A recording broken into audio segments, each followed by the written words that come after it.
Hi everyone, my name is Natalie Mullins, and this is my presentation on child victims of sexual abuse therapy group. So for part A of my research, I found that most of the children who are victims to sexual abuse are very vulnerable and disadvantaged. A statistic that I found was that 1 in 10 children are sexually abused before the age of 18. Now, most of these children that suffer from sexual abuse actually know their abuser, whether it be a family member, a neighbor, a friend, someone who they see in their day-to-day lives is normally who sexually abuses children. And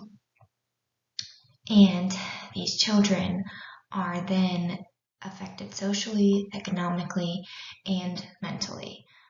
It often makes them socially withdrawn.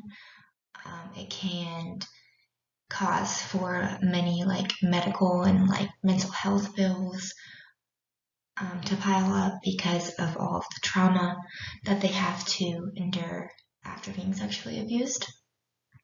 And then finally, some risk factors that particularly make a child more adamant for sexual abuse is living with a step or single parent if they are a part of the foster care system, being at the ages between 7 and 13, and then also if they come from a low socioeconomic status.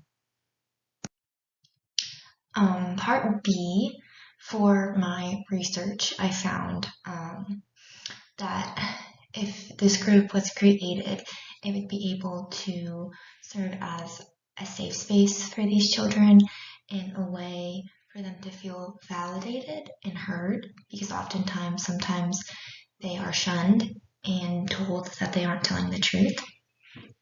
And so it could also make them no longer feel like they're alone in this and they have people to turn to.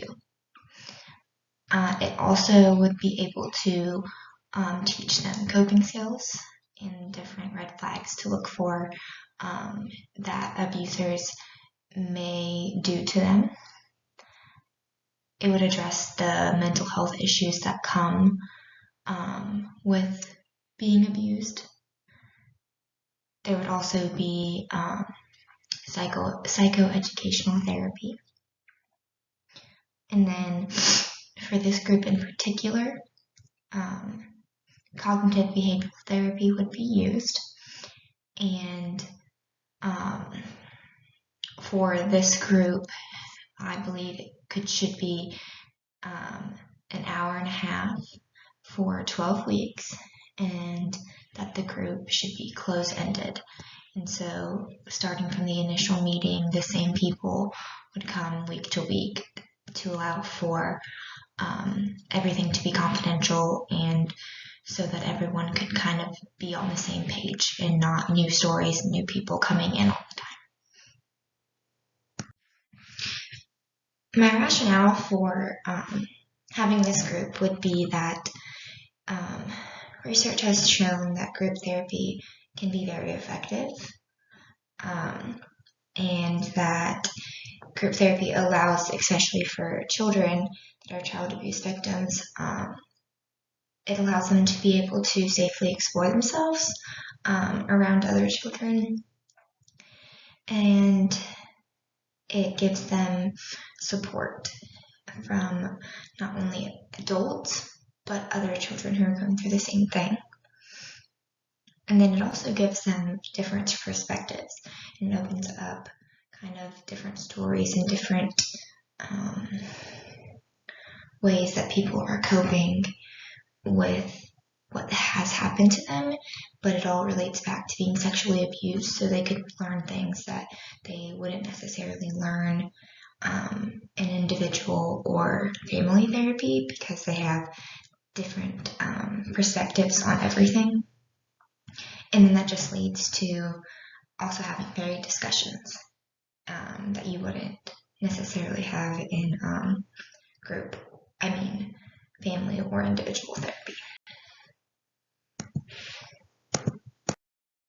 So the evidence-based relevance of having this group could be shown through the psychoeducational therapy, which could give the participants access to a healthier future, uncover some hidden problems, and show the commonality of sexual abuse, teach them coping skills, and then also give them new relationships to others who are in the same position. And then it would also be beneficial to use cognitive behavioral therapy, or CBT, because this would allow them to recognize and see the unhealthy thoughts they're having and their behavior patterns. And along with CBT, you can give your participants some homework assignments, and these homework assignments would allow them to see where these behaviors are coming from outside of the group, whether that be during school or at home with their friends, any other areas outside of the time at the group. And then another aspect of CBT I would like to incorporate for this group would be through game-based therapy, cognitive behavioral therapy by Craig and Justin Miserl.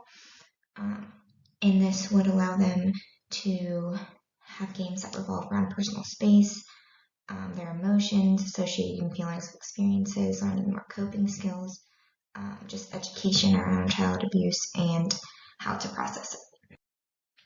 So for evaluation, I would just like to get feedback from the participants, mostly just like give them a survey, have them fill out on a scale of 1 to 10, 1 being I don't feel any change, and 10 being I feel like an entirely new person and have a better outlook on life, and just get their feedback on where they stand from the start of the group to it ending.